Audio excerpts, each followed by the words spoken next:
नमस्कार।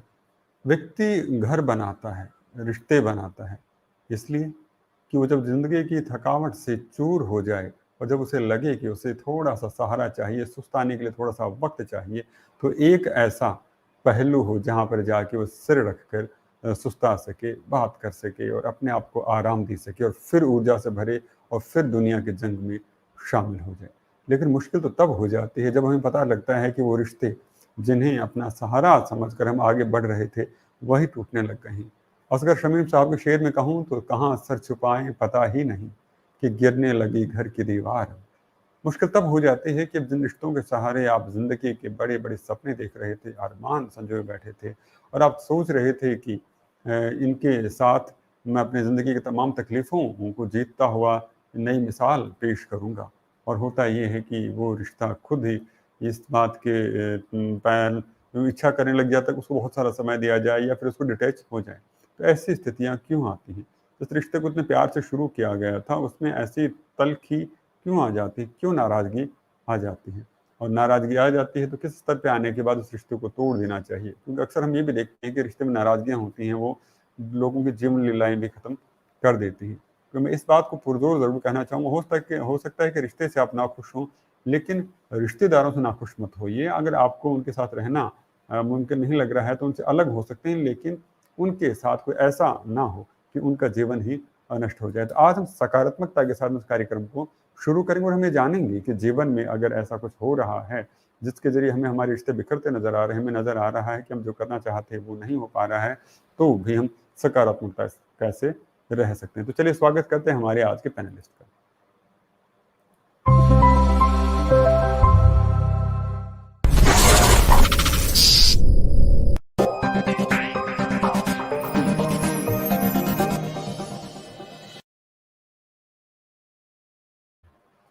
नमस्कार, मैं हूँ सुनील नारनूलिया और आप देख रहे हैं ग्रीन टीवी का बेहतरीन शो शिक्षा सरोकार।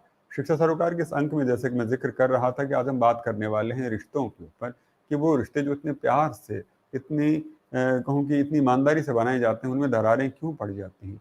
कहाँ क्या समस्या रह जाती है कि प्यार से बनाई हुई चीज़ें यूँ बिखर जाती हैं? क्योंकि जब हमने बनाया था तब तो नहीं सोचा था कि ये बिखर जाएगा, तो इतना सारा प्यार, इतना सारा विश्वास कहाँ खो गया? उसकी जानकारी आज हम लोग जानने की कोशिश करेंगे। तो चलिए स्वागत करते हैं हमारे आज के अतिथि का जो हमारा मार्गदर्शन करेंगे।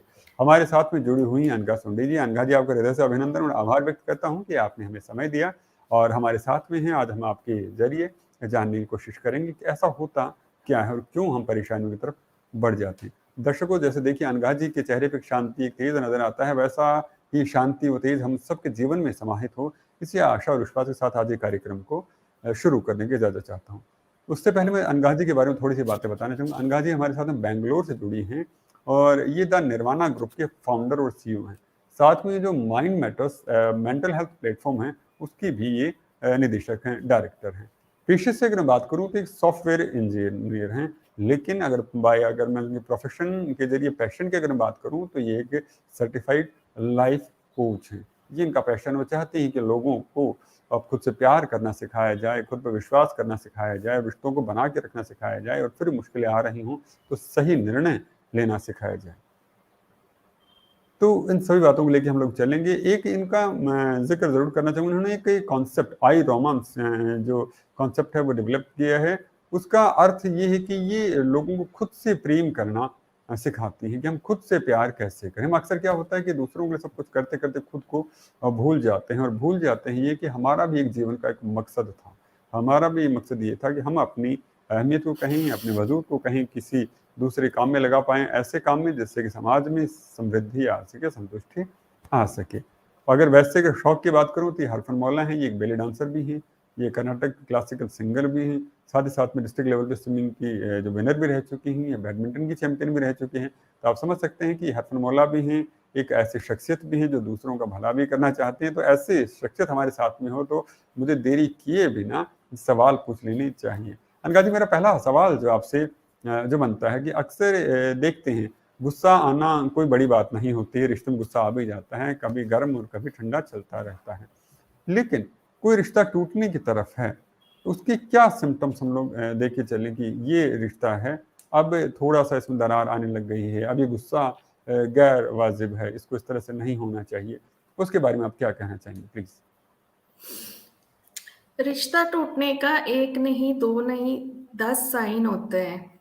जब रिश्ते में कोई कम्युनिकेशन ना हो या फिर रोज झगड़े, झगड़ा सुलझाने की अटेम्प्ट ना की गई हो, और फीलिंग्स की कद्र ना हो, साथ में प्लान नहीं कर रहे हो, अफेक्शन नहीं है, ट्रस्ट नहीं है, एक दूसरे के लिए वक्त नहीं है, किसी और से प्यार हो गया, चलो ये भी सोचो, एग्जिस्टिंग रिश्ते का खत्म हो जाना। फिर हम अपने इंग्लिश में बोलते हैं ना नैगिंग, किसी प्लीज मुझे लाके दो, लाके दो, लाके दो। खुद पे डिपेंडेंट ना हो के पार्टनर पे कुछ ज्यादा ही डिपेंडेंट होना। रिश्तों में अब्यूज है, पार्टनर हमारे लिए चेंज नहीं हो रहे हैं, बोरिंग है, इंटरेस्ट नहीं है, माफ करने की माफ नहीं कर सकते तुम एक दूसरे को, और डिस्टेंस मेंटेन करना। तो ये सब साइंस होते हैं एक रिश्ता टूटने का। जी जी, यानी जब हमें लगे कि उसके अंदर एक अट्रैक्शन सा जो खत्म हो रहा है, कहीं ना कहीं हम एक दूसरे की पनाह नहीं चाह रहे हैं, एक दूसरे से हटना सा चाह रहे हों, जब मन ये कह रहा हो कि नहीं अब हमें थोड़ा सा स्पेस चाहिए, तो यानी आपके लिहाज से देखिए तो हमें थोड़ा स्पेस देना चाहिए। स्पेस देने के बाद में सोचना चाहिए कि अब इसकी और स्पेस की डिमांड हो रही है, अगर और स्पेस की डिमांड हो रही है, वो इरिटेट हो रहा है, वो अपने आप को शेयर नहीं कर रहा है, तो हम वो साइन मान सकते हैं कि हम अब रिश्ते के अंदर दरकने की जो दरारें वो पड़नी शुरू हो गई हैं। तो अनका जी, अगला सवाल जो मुझे पूछना चाहिए इससे जुड़ा हुआ वो ये कि हम कब हमें मान लेना चाहिए कि अब इस रिश्ते में कुछ नहीं बचा है, अब हमें इसे खत्म करके आगे की तरफ बढ़ना चाहिए? जब तुम रिश्ते से बोर हो चुके हो, इसमें कुछ है नहीं, मैंने सब कुछ दे दिया है इस रिश्ते को, और ये रिश्ता मेरे को वैल्यू नहीं ऐड करता, मेरे सक्सेस में ये रिश्ता कंट्रीब्यूट नहीं करता, तो ऐसा वाला फीलिंग जब आ जाए ना, तो you can call off the relationship. या फिर नेगेटिव साइड देख ले तो अब्यूज है, मारपीट है, इमोशनल अब्यूज, फिजिकल अब्यूज, तो ये सब अगर होता है, लैक ऑफ कम्युनिकेशन, ट्रस्ट, फिर रेस्पेक्ट नहीं है एक दूसरे के लिए, इज्जत नहीं है, तो you can call off the relationship. जी जी, बिल्कुल, कि जब एक दूसरे पर अब्यूज वाली बात आ जाए, हम एक दूसरे के प्रति इज्जत नहीं है, आदर नहीं है, तो हमें मान लेना चाहिए कि अब हमें इस रिश्ते को तोड़ देना चाहिए। कहने का मतलब ये कि जब हम, क्योंकि रिश्ता बनना चाहिए दो लोगों से, उसमें दोनों का प्यार होना चाहिए, दोनों का विश्वास होना चाहिए और दोनों की इच्छा होनी चाहिए। जब एक का प्यार, एक का विश्वास और एक की इच्छा उसमें खत्म होती से नजर आती है और उसमें सिर्फ दोष नजर आता है, तो मान के चलिए कि वो रिश्ता तोड़ने की तरफ बढ़ रहे हैं।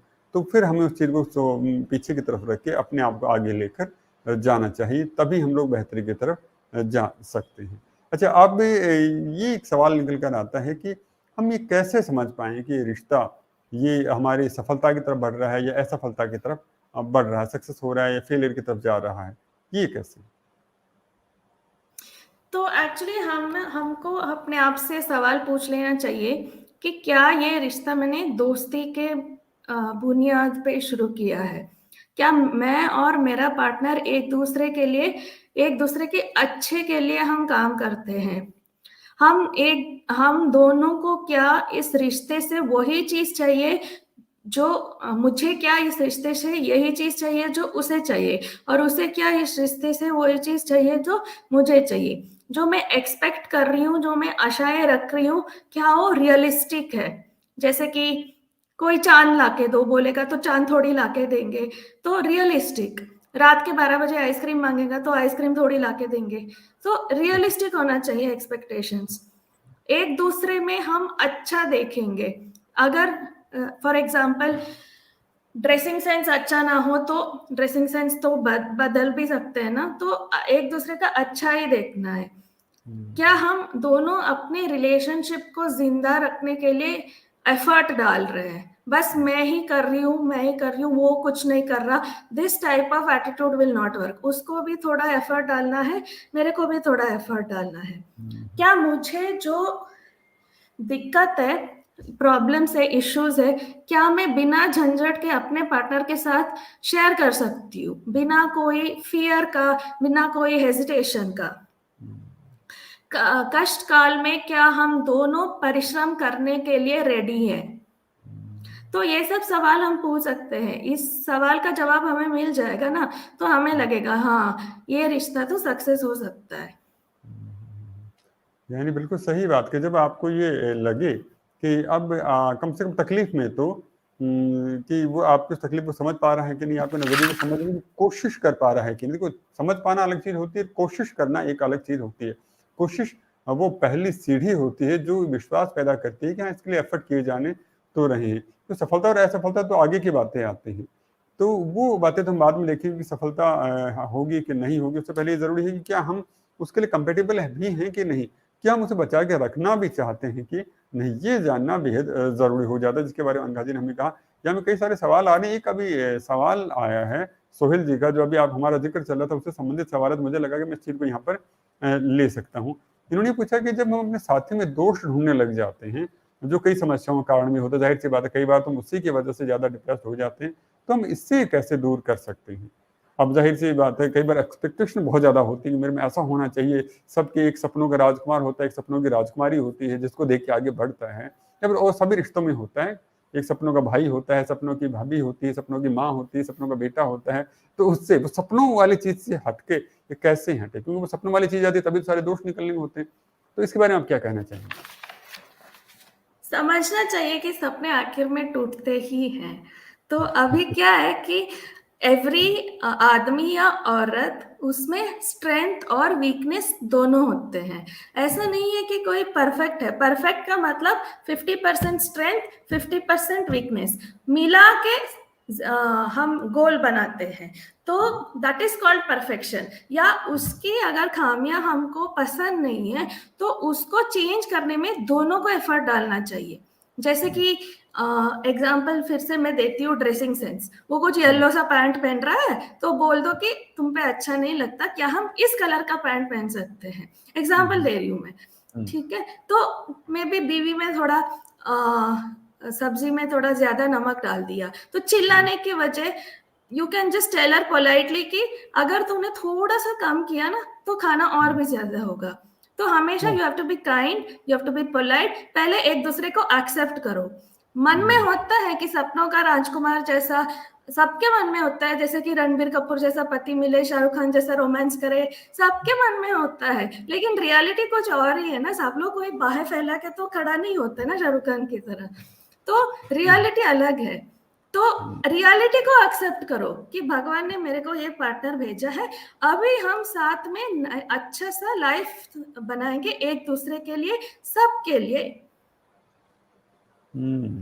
बहुत बड़ी बात आपने यहाँ पर कही है कि हमें रियलिस्टिक होना बेहद जरूरी। जब हम रियलिस्टिक होते हैं तो हम लोग ज्यादा बेहतरी की तरफ कर पाते हैं। और सही कहा कि तो ड्रीम होना एक अलग चीज होती है, लेकिन ड्रीम बिल्कुल जैसे हमको सपना देखते हैं या हम किसी मूर्ति बनाने का सपना देखते हैं, तो वो मूर्ति उतनी सुंदर शायद ना बन पाती जितनी अपने सपने में देखी है। उसको कार्व करने में टाइम भी लगता है और मेहनत भी बहुत सारी लगती है। तो ऐसा नहीं होता कि वो चीज नकाश की हुई हमें मिलती है। उस नक्काशी को उभारने के अंदर वो काम करने में बहुत सारी मेहनत लग रही है। तो यहाँ पर अनघा जी जो ये बात कह रही हैं हमारे साथ में, ये कि हाँ, अगर ऐसी कोई समस्या हो रही है, अगर आपके नजरिए नहीं मिल रही है, तो बहुत अच्छी चीज कि अगर आपको कोई चीज अच्छी नहीं लग रही है तो आप बड़ी बहुत पोलाइटली उससे कह सकते हैं कि ये चीज अगर हम ऐसे करें तो भी बेहतर हो सकता है। और ये कहीं ना कहीं पॉलिटनेस है, तो जीवन में एक विश्वास पैदा करती है। जब रिश्तों में विश्वास पैदा हो जाता है तो सब अच्छे से हो सकता है। और एक अनघा जी ने यहाँ पे महत्वपूर्ण बात कही है कि ये चीजें कोई सिंगल साइडेड नहीं है, ये पेयर है। और पेयर जब परफेक्ट होता है जब दोनों चीजें एक दूसरे की कंपेटेबल हों। और दोनों चीजों में विरोधाभास होगा, एक ताले और चाबी की अगर परफेक्शन नहीं होगा तो वो चीजें ढंग से उन ताले को खोल भी नहीं पाएंगे और आगे बढ़ भी नहीं पाएंगे। तो अनघा जी जो हमारे सामने बात रखी कि पेयरिंग की बात सोचनी चाहिए। एक में कोई कमी है, दूसरे में कोई कमी है, एक में कोई अच्छाई, दूसरे में कोई अच्छाई है, तो दोनों एक दूसरे की कमियों को नजरअंदाज करते हुए अच्छाइयों को अपनाएं और इससे कंपेटेबिलिटी है वो लेकर आएंगे, तब जाके हम आगे की तरफ निकल सकते हैं। अगर हम लोग वो नहीं करेंगे तो हमें समस्या हो सकती है। बहुत बहुत धन्यवाद, आपने बहुत महत्वपूर्ण बात हमारे साथ में रखी है। तो इसी की तरफ मैं आगे बढ़ना चाहूंगा। अगर मान लीजिए सारी चीजों को करने की कोशिश व्यक्ति कर भी रहा है, लेकिन कई बार हमें बहुत शांति से लगता है कि नहीं, ये चीजें हम एक दूसरे के लिए नहीं कर पा रहे हैं, शायद हम लोग वो मेड फॉर ईच अदर नहीं है, हम लोग एक दूसरे के लिए नहीं बने और अब हमें अलग हो जाना चाहिए। लेकिन वो कहते हैं कि चीजें सजीव तो बहुत बड़ी चीज है, अगर कोई निर्जीव हो, नॉन लिविंग चीजें, अगर उनके साथ भी हम करीब में रहते हैं, अच्छा डायरी कह लें, 1 साल बाद जब डायरी को छोड़ा जाता है तो बड़ा दुख सा होता है कि छोड़ना पड़ रहा है। तो जब व्यक्ति को भी छोड़ा जाता है तो कहीं ना कहीं तकलीफ तो होती ही है। और वो चीज़ें जिनकी अहमियत हमें कम नज़र आती है रहते हुए साथ में, उनकी अहमियत हमें बाद में ज़्यादा नज़र आती है। तो मैं यहाँ पे ये जानना चाहूँगा, जब ब्रेकअप हो जाता है या फिर कोई रिलेशनशिप फेलियर हो जाता है तो उससे बाद में हैंडल किस तरह से किया जाए? ब्रेकअप के बाद डिप्रेस होना नेचुरल है। इसके लिए दिमाग को इतना खर्च नहीं करना चाहिए। फोकस थोड़ा डाइवर्ट करो। अगर प्यार की कमी है तो ये रियलाइज करो कि दुनिया का सारा प्यार एक आदमी ही देगा, ये गलत है। प्यार तो मम्मी पापा भाई बहन फ्रेंड्स ये भी हमको प्यार कर सकते हैं। तो फोकस थोड़ा चेंज करो, करियर पे कंसंट्रेट करो या फिर स्टडीज पे कंसंट्रेट करो। फिर सेकंड ऑप्शन है अपना फीलिंग्स जर्नल में लिखो, जैसे कि नोटबुक में लिखो। जितना ज्यादा लिखोगे उतना ज्यादा अच्छा है। सिस्टम में से वो अपना सिस्टम बॉडी सिस्टम जो है ना, वहां से सारा जो स्ट्रेस वाले फीलिंग्स है उनको बाहर निकालने के लिए हम लोग अपना हाथ से लिखते हैं या फिर लैपटॉप पे लिखो। This is second tactic. Third tactic, spirituality का सहारा लो। प्रैक्टिकल स्पिरिचुअलिटी, रिलैक्स में जियो, कुछ नहीं होने वाला, लेट गो करो। लेट गो नहीं कर सकते तो let it be. There is no, you don't have to forgive, you don't have to forget, just let it be. Things will calm down. तो विश्वास रखो, भगवान पे विश्वास ज्यादा करो, भगवान से बातें किया करो, भगवान ही सब कुछ है तुम्हारे लिए। So this concept of spirituality you should bring in yourself. Fourth one ये है कि थोड़ा बहुत सेल्फ डिपेंडेंट हो जाओ। सब कुछ, जैसे मैंने सेल्फ लव कहा था ना, पिक्चर देखना अकेले जाओ, आइसक्रीम खाना अकेले जाओ, घर का काम अकेले करो, सब कुछ खुद का टाइम इन्वेस्ट करके इन्वॉल्व हो जाओ। तो भी माइंड ना, वो थॉट्स जो आएंगे ना, जब भी ब्रेकअप होता है या फिर डिवोर्स होता है तो मन में एक ही सवाल आता है कि मेरी गलती क्या है, मेरी गलती क्या है, ये सब मेरे साथ क्यों हुआ। तो ये हमेशा हमको सताती रहती है। तो इन सब सवालों का जवाब मिल जाएगा जब भी तुम अपना टाइम राइट डायरेक्शन में इन्वेस्ट करोगे। आफ्टर 1 मंथ, आफ्टर 2 मंथ्स, जब तुम काम डाउन हो चुके हो तो तेरे सारे सवाल का जवाब मिल जाएंगे। So this is how you handle a breakup और अ डिवोर्स। बिल्कुल सही बात की। आपको अपने आप को समय देना होगा, आपको अवसर देना होगा और आपको सोचना होगा, फोकस करना होगा। यहाँ पे अनघा जी ने एक बड़ी महत्वपूर्ण बात कही, फोकस होना जरूरी है। आपको ये जानना बेहद जरूरी है कि जीवन में रिश्ता कितना महत्वपूर्ण था और जीवन कितना महत्वपूर्ण था। और ये आपको समझ लेना चाहिए कि जीवन किसी भी चीज से ज्यादा महत्वपूर्ण है, लेकिन सकारात्मकता के साथ में जिया गया जीवन। किसी को आहत करके जिया गया जीवन का तो कोई अर्थ होती ही नहीं है, कोई उपलब्धि होती नहीं है। तो यहाँ पर अनघा जी जो हमें कहनी है, समझाने की जो कोशिश कर रही है, वो ये है कि हमें अपना जीवन का लक्ष्य पहचानना जरूरी है। तो उस रिश्ते के जाने से क्या सारा का सारा जीवन नष्ट हो जाता है? नहीं, किसी रिश्ते के टूटने से सारा का सारा जीवन नष्ट नहीं होता है, बहुत सारी चीजें बच जाती है। एक बात जो अभी यहाँ पर इन्होंने कही है कि प्यार किसी एक व्यक्ति से नहीं, ऐसा कोई पाइपलाइन नहीं है कि सब यहीं से सारे घर का पानी सप्लाई होगा। प्यार आपको हर तरह से मिल सकता है, हर तरफ से मिल सकता है, प्रकृति के कण कण से मिल सकता है। वो माँ से मिल सकता है, बहन से मिल सकता है, बेटे से मिल सकता है, पिता से मिल सकता है, पुत्र से मिल सकता है। हर तरफ से प्यार बरस रहा है। जरूरी ये है कि आप उसे महसूस करें। समस्या तब होती है अनघा जी के कहे अनुसार कि जब आप अपने आप को किसी एक ही विषय के ऊपर फोकस कर लेते हैं कि मुझे सारा का सारा प्यार यहीं से चाहिए। ऐसा नहीं हो सकता। जब सारा का सारी विटामिन कहें, सारे सारे मिनरल्स कहें, किसी एक फ्रूट से नहीं मिल सकते, एक वेजिटेबल से नहीं मिल सकते, किसी एक सीरियल से नहीं मिल सकते, तो सारा का सारा प्यार जीवन का एक व्यक्ति से कैसे मिल सकता है? हमें हर रिश्ते की मर्यादा समझनी होगी कि किस रिश्ते की क्या मर्यादा है। माँ के हिस्से का प्यार माँ करती है, पिता के हिस्से का प्यार पिता करता है, बहन के हिस्से का प्यार बहन करती है, और भाई के हिस्से का प्यार भाई करता है, पति के पति, पत्नी का पत्नी। तो हर रिश्ते की अपनी मर्यादाएं होती है, उनका प्यार होता है, लेकिन उस एक प्यार से सारी जिंदगी नहीं चलती। कुछ प्यार इस तरह के होते हैं जो आपको बहुत सारा सपोर्ट देते हैं। अनघा जी ने हमें यही समझाने की कोशिश की। बहुत बहुत धन्यवाद अनघा जी, बहुत महत्वपूर्ण बात मुझे कही, लगता है कि आपने कही और दर्शक इस बात पे जरूर गौर फरमाएंगे कि हमें अपने आप को इससे एक जगह फोकस नहीं करना चाहिए। हमें अपने आप को विस्तृत समझना चाहिए, समझना चाहिए कि इस सृष्टि के अंदर मेरा जो अंश बना हुआ है उसका हिस्सा क्या है और मुझे इस हिस्से को पाना कैसे है, उसके लिए अच्छा कुछ करना कैसे। बहुत बहुत धन्यवाद है। अच्छा अनघा जी, बहुत सारे सवाल हमारे साथ में जुड़े हैं, मुझे लग रहा है कि बीच बीच में मैं सवालों को भी लेता चलूं। एक दर्शक हमारे साथ अरबाज खान साहब जुड़ रहे हैं। अनघा जी ये जानना चाह रहे हैं कि हम अपने पार्टनर का भरोसा कैसे बनाए रख सकते हैं, इसके ऊपर बताएं। ये आमतौर पर बड़ी समस्या होती है। कई बार हमें लगता है कि हम बहुत कोशिश कर रहे हैं कि हमारा पार्टनर हम पे यकीन करे, हमसे प्यार करे, हम पे विश्वास करें, लेकिन कई बार गलतियां कह लीजिए, नासमझियां कह लीजिए, कुछ ऐसी होती हैं कि वो भरोसा टूट सा जाता है। तो अरबाज साहब का ये सवाल है कि हम अपने पार्टनर का भरोसा कैसे बनाए रखें, खास करके जब नया नया प्यार शुरू होता है तब ये समस्या ज्यादा शुरू होती है, फिर तो अंडरस्टैंडिंग कहीं कहीं आने लग जाती है। तो जी आपका मार्गदर्शन चाहेंगे।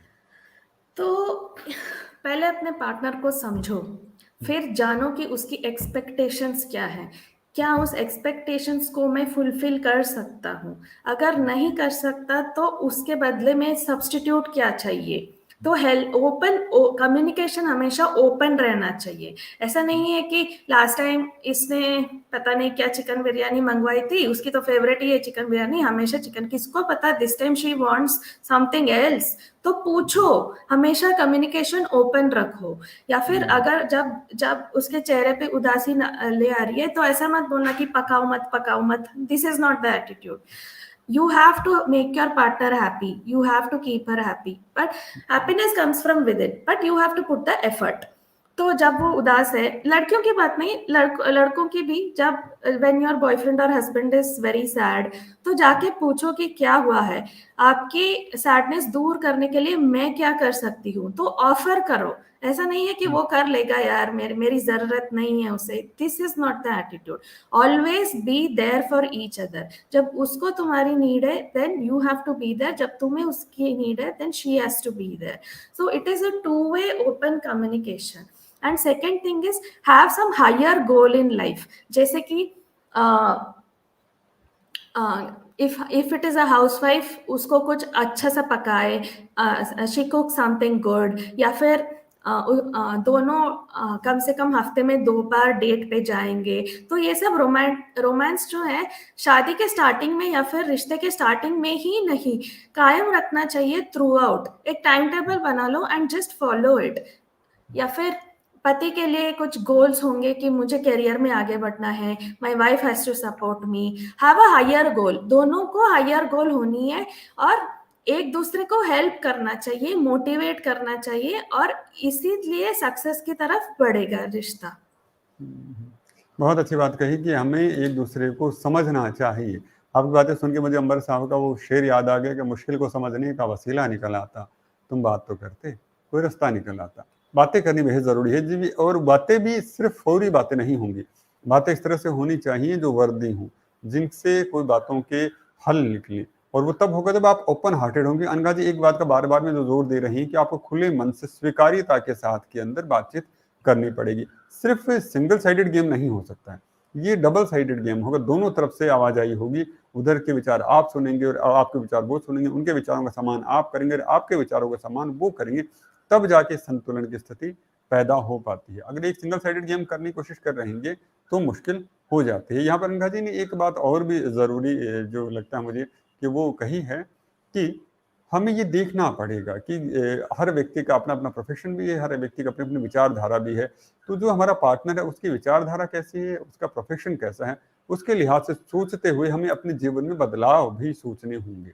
अगर हम बदलाव नहीं करेंगे तो भी समस्याएं हमारे साथ में आ सकती हैं। तो बदलाव भी थोड़ा थोड़ा लाइफ में कर दिया जाना चाहिए। मुझे लगता है अनघा जी की बातों को बहुत गहरे तक ना लेके बहुत हल्के तरह से कहूँ। कई बार ये लगता है कि हमें अगर रूटीन लाइफ चल रही है तो घर का ही थोड़ा चेंज कर लीजिए। आप हो सकता है अपने कपड़ों को बदलाव कर लिया, अपने मेकअप बदलाव कर लिया, अपने रहने सहने में बदलाव कर लिया, कभी खाने पीने में बदलाव ले, थोड़ा सा बदलाव भी अगर आप ले आते हैं तो भी आपको थोड़ी सी राहत मिल जाती है और एक आपके अंदर विश्वास पैदा होने लग जाता है। अनघा जी बहुत बहुत धन्यवाद। अगला सवाल जो मुझे लगता है आपके से लेना चाहिए वो ये है कि जब आपको लगे कि आपका जो रिलेशनशिप फेलियर हुआ है ये डिप्रेशन का कारण बन रहा है, आपके लिए बहुत मुश्किल हो रही है, आपको समझाने की कोशिश कर रहे हैं, उसके बावजूद भी नहीं बन रहे हैं, तो उसका क्या सोल्यूशन है, उसके लिए हमें क्या करना चाहिए? रिश्ते के फेलियर के बाद डिप्रेशन।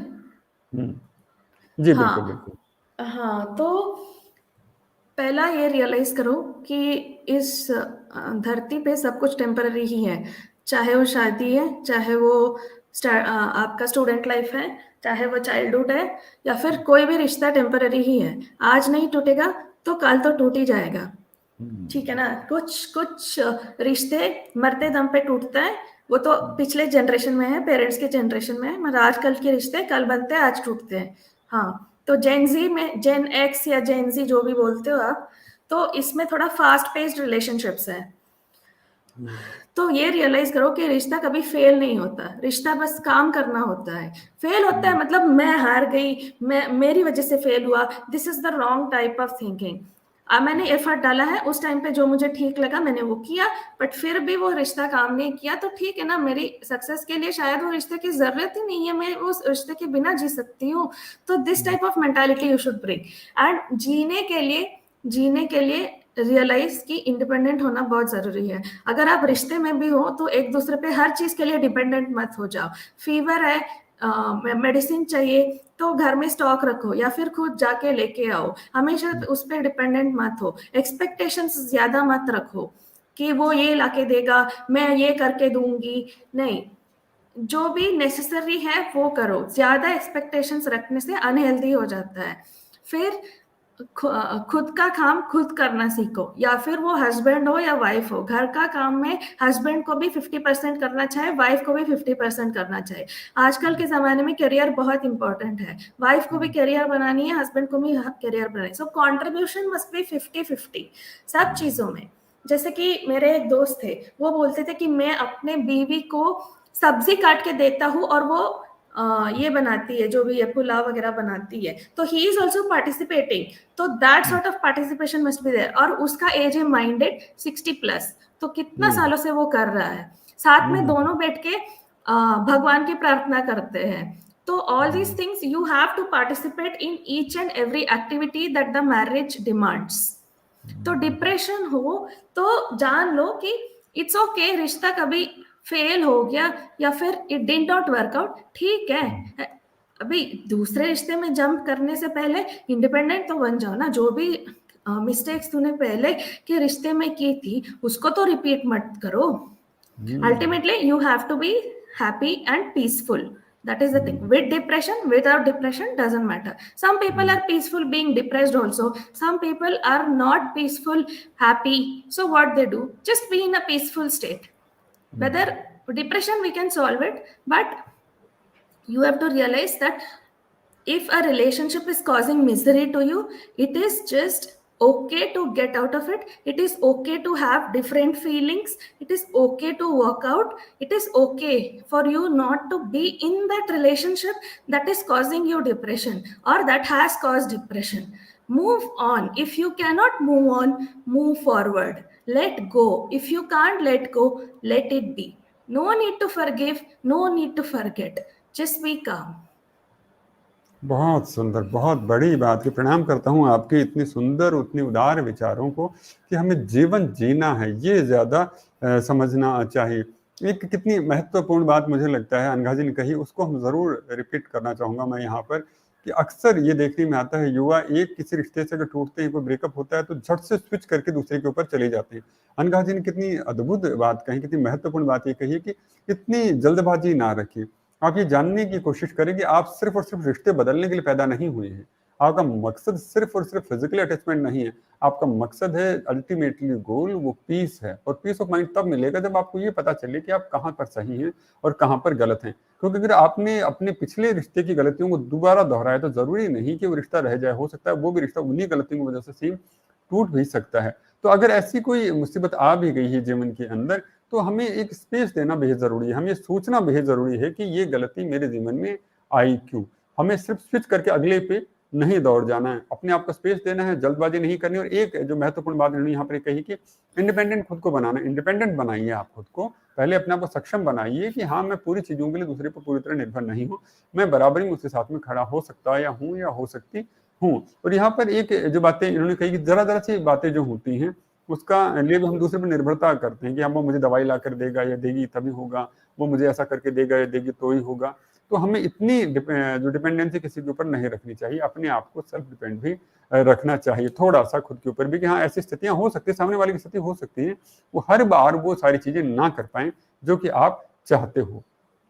तो इसके लिए ज़रूरी है कि आप खुद को आत्मनिर्भर भी रखें, सेल्फ डिपेंडेंट भी बनाए रखें, तो उससे ऐसी स्थितियाँ बचेंगी और आप बेहतरी की तरफ कर पाएंगे। क्योंकि कई बार रिश्ते सिर्फ इसी वजह से टूट जाते हैं कि आपने मुझे समझा नहीं, आपने मेरे साथ सही व्यवहार नहीं किया। मैं उस वक्त परेशानी में था या परेशानी में थी, और लेकिन तुमने मेरे साथ में इस तरह का व्यवहार किया। तो जब अनघा जी हम इस बात को समझ लेंगे तो हमें समझ में आएगा कि हमें किस तरह से अपने आप को आगे बढ़ाना है। अनघा जी, एक सवाल हमारे साथ में और आया है, ये दक्ष गोस्वामी जी हैं। दक्ष गोस्वामी जी का जो सवाल है कि अनघा जी, what to do when we are in the long distance relationship, so how can we build that trust? ये बड़ी मुश्किल होती है। आजकल आप समझते हैं कि ग्लोबल हो चुका है, जॉब के लिए कहीं, अपॉर्चुनिटीज की कहीं, हमें एक दूसरे से अलग भी रहना पड़ता है, और कई बार जो सरहदें इतनी लंबी हो जाती हैं, प्रदेश तक पहुंच जाती हैं, विदेश तक पहुंच जाती हैं, वहां पर तो आना जाना वैसे बड़ा मुश्किल हो जाता है। तो ऐसी स्थितियों में हम क्या करें, लॉन्ग डिस्टेंस रिलेशनशिप हो तो? हालांकि बोलते हैं कि long distance relationship does not work, लेकिन अगर तुम्हें वर्क करना पड़ेगा तो लेवल ऑफ ट्रस्ट जो नजदीक में है वो तो दुगना होना चाहिए। ये आपको अंडरस्टैंड होना चाहिए कि उस कंट्री में जो भी एंटरटेनमेंट के वेज है ना, तो उस लड़की को या लड़के को वो एंटरटेनमेंट लेने का हक है। आप उसमें उसको ऐसा नहीं बोल सकते हो कि ऐसा मत करो वैसा मत करो। वो भी तो एंजॉय करे, तुम भी तो एंजॉय करो, साथ में 1 घंटा रोज बात करो, ये बात करो कि उसकी लाइफ कैसी है उधर, और उसने ऐसा क्या हासिल किया है, सक्सेस उसको कैसी मिली है।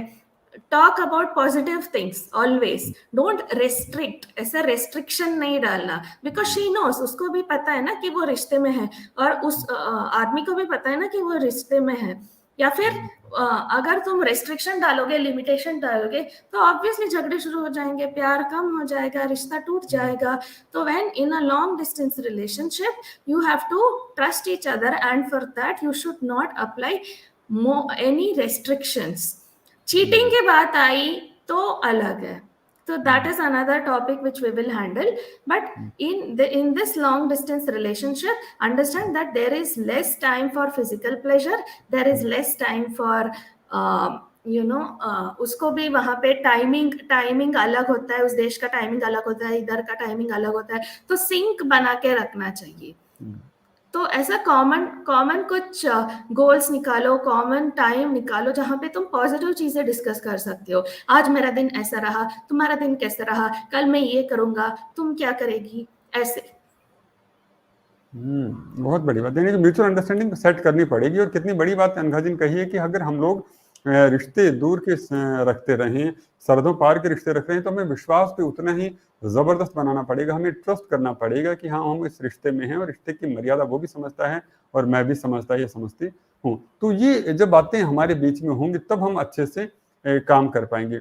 एक अच्छी बात यहाँ पे अनघा जी ने ये कही कि हमें उस ट्रस्ट में ये बात शामिल करनी पड़ेगी कि हर जगह के आचार विचार अलग होते हैं, आहार विहार अलग होता है, तो उसका भी हमें सम्मान करना पड़ेगा। लाइफस्टाइल भी बदल जाती है, यहाँ की लाइफस्टाइल अलग है, वहाँ की लाइफस्टाइल अलग हो सकती है। तो उसकी वजह से हम ये नहीं कह सकते हम तो भैया गांव से रहने वाले हैं तो आप इस तरह से नहीं करोगे, वो वहाँ पे इस तरह से कैसे एंटरटेन कर रहा है, कर रही है। तो वो बातें हमें समझनी पड़ेगी। हमें देखना ये है कि लाइफस्टाइल चीज अलग होती है और रिलेशनशिप चीज अलग होती है। जीवन जीने का तरीका अलग अलग हो सकता है लोगों का, लेकिन एक दूसरे से प्यार करने का वो एक ही तरीका। सबको विश्वास करना पड़ता है, आप विश्वास करें। कपड़ा कोई किसी भी तरह का पहन सकता है, लेकिन मन से प्यार करना एक अलग चीजें होती है, जिसके ऊपर अनघा जी ने यहाँ पे जोर दिया है। बहुत बहुत धन्यवाद अनघा जी। और एक सवाल और आया हमारे साथ में, कृष्ण कुमार जी हैं, सॉरी माफी चाहूंगा, कृष्णा शर्मा जी हैं। कृष्णा जी पूछ रही हैं कि Anagha kindly tell me what the best way to deal with a partner that doesn't talk much, doesn't share much. ऐसी स्थिति में मुझे लगता है इस तरह के व्यक्ति होते हैं जो क्रिएटिव टाइप के व्यक्ति होते हैं, वो बहुत ज्यादा बातचीत नहीं करते हैं, बहुत ज्यादा अपनी चीजों को शेयर नहीं कर सकते हैं, उनका हमेशा दिमाग क्रिएटिविटी की तरफ लगा रहता है, ये किसी काम की तरफ बहुत ज्यादा फोकस हो जाते हैं, गोल ओरिएंटेड कह सकते हैं हम जो ऐसे लोग होते हैं। तो ऐसे लोगों के साथ में अपनी पार्टनरशिप है वो किस तरह से बनाए रखें, इसके बारे में आप क्या कहना चाहेंगे? जो पार्टनर ज्यादा बात नहीं करता, इसका मतलब है कि वो किसी और चीज में अपना एनर्जी फोकस कर रहा है, तो उस चीज को जानो। लाइक फॉर एग्जाम्पल, शायद वो कुकिंग में इंटरेस्टेड है, या फिर पेंटिंग में इंटरेस्टेड है, या फिर विंडो शॉपिंग में इंटरेस्टेड है, तो दूसरे पार्टनर को उसके इंटरेस्ट जाके सिमिलर इंटरेस्ट डेवलप करने हैं, सिमिलर हॉबीज डेवलप करने हैं। Find ways to spend time with that partner. जैसे कि स्टार्टिंग में it's okay, I can understand कि आप बातें कर ही रहे हो और सामने वाला रिस्पॉन्ड नहीं कर रहा, तो टिक फॉर टैट ट्रीटमेंट, तुम बात नहीं करोगी मैं भी बात नहीं करूंगा। तो उसको भी थोड़ा एहसास होना कि कैसा लगता है। या फिर if you talk too much to a partner who is not talking, then obviously you will become some sort of entertainment for that partner and you will lose importance. तो थोड़ा बहुत इंपॉर्टेंस में बनाए रखो। You also reduce talking for some time until that person realizes your importance. तो उसके बाद ये जो हॉबीज जो मैंने बोला ना, हैव गोल्स इन दैट, साथ में खाना खाना या फिर साथ में खाना बनाना, शॉपिंग जाना, तो spend more time in those areas where that person is interested in. जी जी जी, बहुत बड़ी बात कही कि हमें एरिया ऑफ इंटरेस्ट वो जानना बेहद ज़रूरी है। थोड़ा सा कि मेरी भी वर्थ है या वर्थ है, वो भी आपको बीच बीच में जाहिर करते रहना चाहिए। उसको भी कहीं ना कहीं इस बात का एहसास करवाते रहना चाहिए कि भैया ठीक है, आप क्रिएटिव हो, आप सारी बातें ठीक है, लेकिन मेरी भी थोड़ी सी वर्थ है, तो उसको भी आप करवाते रहेंगे तो वो भी ठीक रहेगी। एक दूसरा सवाल यहाँ पर हमारे और जो लिए आ रहे हैं बहुत सारे सवाल, जो मैं देख रहा हूँ बहुत सारे सवाल हो रखे हैं। एक है सोनाली जी हैं, सोनाली जी पूछ रही हैं कि what to do if there is a irresponsible husband, how to handle him ma'am. बताएं, बहुत इररिस्पांसिबल है और अब ऐसी स्थिति में क्या करें। अच्छा ठीक है, irresponsible means I am understanding that like he is not living up to his responsibilities. For example, providing, if उसने बोला है कि मैं शाम को ऑफिस से लौटते हुए सब्जी लाके दूंगा, उसने नहीं लाया, if that is for example ले, तो see, sometimes you have to make that person realize his mistake. हमेशा माफ करना भी अच्छी बात नहीं है, ठीक है ना। तो अगर वो सब्जी नहीं लाएगा तो खाना कैसे बनेगा, खाना नहीं बना उस दिन, तो give him the treatment of his actions, make him realize that you know it is because of you that we are suffering. या फिर आप ऐसे हमेशा से नहीं नहीं मैं ही लाके दूंगी, मैं ही सब कुछ करूंगी, तो वो कहेगा वैसे भी तो कर रही है ना, मेरी क्या जरूरत है। So this is the attitude. So if your husband is irresponsible, you have to make him realize, give him silent treatment torture or something. You have to figure it out with your husband, you know, something a tit for tat sort of a way. Make him analyze his weaknesses and target that, and tell him that something like, I don't know, yeah, something.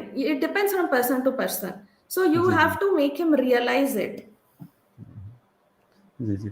अच्छा, एक अगला सवाल हमारे साथ में आया और मुझे लगता है आज के दौर के लिहाज से बड़ा महत्वपूर्ण सवाल है। ये लिव इन रिलेशनशिप के बारे में जानना चाहती हैं कि इसके बारे में आपकी क्या राय है कि ये सही है या गलत है। इसका तो पर्सपेक्टिव ही अलग है। Legal perspective, ethical perspective, societal perspective और personal perspective. So legal perspective से सही है, तो we can do live in relationships in India, हमको परमिशन है। Now ethical perspective and societal perspective, society is still backward in India. You cannot directly walk in to a place and say we are a live-in couple, give us the rent, give us the house for rent. बात कर सकते हो। मैं भी बैंगलोर से हूँ, बैंगलोर में भी ऐसी थोड़ी जगह है आउटर रिंग रोड में जहाँ पे कपल्स लिव इन करते हैं, लेकिन जहाँ मैं रहती हूँ एक कंजर्वेटिव एरिया है, यहाँ पे लिव इन नहीं चलता। हमारे बिल्डिंग में ही एक कपल ने लिव इन किया था और सब उसको गाली देते, कोई उसको रेस्पेक्ट नहीं करता। So the society is a bit backward in India, so you have to play accordingly. Identify in which area you will be accepted as a live-in couple and in which areas you will not be accepted as a live-in couple. Personally, if you want to live in, ऐसा मजाक मजाक में बोलते हैं कि finalise करने से पहले पार्टनर को टेस्ट ड्राइव पे लेना चाहिए। That is the kind of notion that people have about live-in relationship. एक बार टेस्ट कर लेते हैं ना परफॉर्मेंस कैसा है, बाद में शादी कर लेते हैं।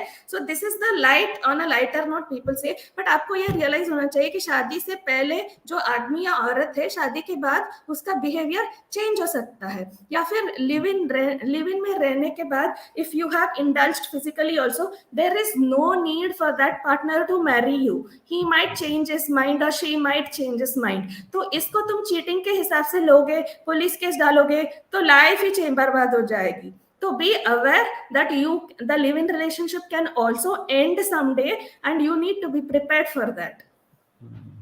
भी बड़ी बात कही है। और कैद से बाहर निकलने वाली सही बात कही है कि जब हम किसी रिश्ते का नाम बदलता है तो रिश्ते के पीछे की मर्यादाएं भी स्वतः ही बदल जाती हैं। हमें बाद में समझ आता है कि अभी हम लोग दोस्त थे, लेकिन वही दोस्त जब शादी के रिश्ते में बन जाते हैं, जब हमें बाउंडेशन हो जाता है कि अब हम इस रिश्ते को तोड़ नहीं सकते हैं, तो हमें ज़्यादा परेशानियां होनी है। तो यह आपको ये कोई ट्रायल मोड नहीं हो सकता लाइफ के अंदर कि पहले आप ट्रायल लेके देख लें और फिर अपन जीवन में सब ठीक रहा तो आगे हो जाएंगे, नहीं। वो मर्यादा कहीं, वो एहसास कहीं, वो भावनाएं कहीं, वो जिम्मेदारियां कहीं, वो तभी आएंगी जब उस पोस्ट के ऊपर आप बैठ रहे हैं। जब तक उस पोस्ट के ऊपर नहीं है तब तक आप उन बातों का एहसास भी नहीं कर सकते। हर चीज की अपनी जिम्मेदारी होती है। तो ये कोई ट्रायल मोड नहीं हो सकता। लिविंग रिलेशनशिप में आप चले गए हो और आप ट्रायल ले रहे हो और अब आप सोचते हो कि अब आप ट्रायल हो गया है और अब आप सही जीवन बिता लोगे, नहीं। उसमें एक फ्रीडम था कहीं ना कहीं दिमाग के अंदर कि अगर हमें नहीं जमा तो हम छोड़ भी सकते हैं। तो ये जो मानसिक संतुष्टि होती है कि मुझे नहीं जमा तो मैं छोड़ भी सकता हूँ, ये आपको बड़े बड़े संघर्षों का मुकाबला करने की ताकत दे सकता है। लेकिन जिम्मेदारी जब ये आ जाता है कि कुछ भी हो जाए आप छोड़ नहीं सकते, आपके साथ बहुत सारी समस्याएं जुड़ेंगी, तो फिर आपके ऊपर एक मानसिक दबाव भी बढ़ता है और एक अलग तरह की चीज के लिए आप प्रिपेयर खुद को करना पड़ता है। तो आप उस चीज से उसको कंप्लीट तो कर ही नहीं सकते। तो आप वो नेगेटिविटी के साथ में तो इस तरफ बढ़िए ही मत। आप लिव इन रिलेशनशिप में रहते हैं या नहीं रहते हैं, यह आपका निजी मसला हो सकता है, लेकिन इस तरह की सोच जैसे अनगा जी जिक्र कर रही हैं और जिसके वो विरोध भी यहाँ पे कह रही हैं, उस सोच के साथ में तो आप आगे ना ही बढ़े तो ही बेहतरी होगी। चलिए अनगा जी, एक सवाल हमारे साथ मिस्टर मैथ्यूज जुड़े हुए हैं। मैथ्यू ये जानना चाह रहे हैं कि miss Anga, I have a question. I am not a romantic person and this is the thing that my partner doesn't like about myself, so please tell me what to do. बहुत सारे लोग हैं जो romantic नहीं होते। हर कोई शाहरुख नहीं होता, हर कोई रणवीर कपूर नहीं होता। प्यार तो वो भी करता है, दिल तो उसका भी धड़कता है। तो ऐसी स्थिति में व्यक्ति खुद को कैसे करे? प्यार तो करता है लेकिन उसे जाहिर नहीं करना आता, उसे बताना नहीं आता कि मैं प्यार करता हूँ। उसका अंदाजे बयां उस तरह का नहीं है जैसे शाहरुख, आप कह रहे दोनों बाहें फैला के खड़े हो जाते हैं, ये बाहें फैला के नहीं खड़े हो पाते हैं। एक बात तो ये है कि रोमांस तो सब में होता है। कुछ कुछ लड़कों में 1% होता है, कुछ में 50% होता है, कुछ में 90% होता है। लड़कियों को लड़की भी ऐसी ही होती है। कुछ कुछ लड़की स्ट्रेट फॉरवर्ड होते हैं, उनको रोजेस नहीं पसंद, जैसे कि अनुष्का शर्मा बोलती है I don't like roses and this date, I like how guys treat me. तभी तो उसकी शादी क्रिकेटर से हो गई है। तो see, romance is okay, but when it comes to expectations, just know what she wants. तुमको एफर्ट डालना पड़ेगा। You have to put effort तभी डालो ना जब तुम जानते हो कि उसको क्या चाहिए। See, if she says like get me roses when you are coming back from office, तो रोज लाने में कौन सी बड़ी बात है, लाके दे सकते हो ना। रोमांस तो एक घुटने पे टिक के रिंग दो, this and all I can understand that it is very difficult. And Shahrukh Khan, Ranbir Kapoor भी ना, उनका काम है, किसको पता अपने पर्सनल लाइफ में कैसे है। वैसे भी सुनने में यही आया था कि Hrithik Roshan is not romantic, his wife has left him. ये तो उनका पेशा है ना। तो हमको बॉलीवुड से एग्जांपल लेना बंद कर लो। खुद को क्या नीड है। Like you will also be romantic to see your wife in a red sari, nice hair, correct? No? हाँ, so you have to somehow express it, and for that you need to develop care for your partner. I want to do what she wants, I have to keep her happy, so that willingness, go that extra mile, put that extra effort and do it. Just do it. You can do it. Just motivate. You just need motivation. So just motivate yourself and do what she wants or what he wants. बहुत बहुत बड़ी बात की। समझना तो पड़ेगा, अगर हम रिश्ता चाहते हैं तो समझना तो थोड़ा सा बदलना पड़ेगा।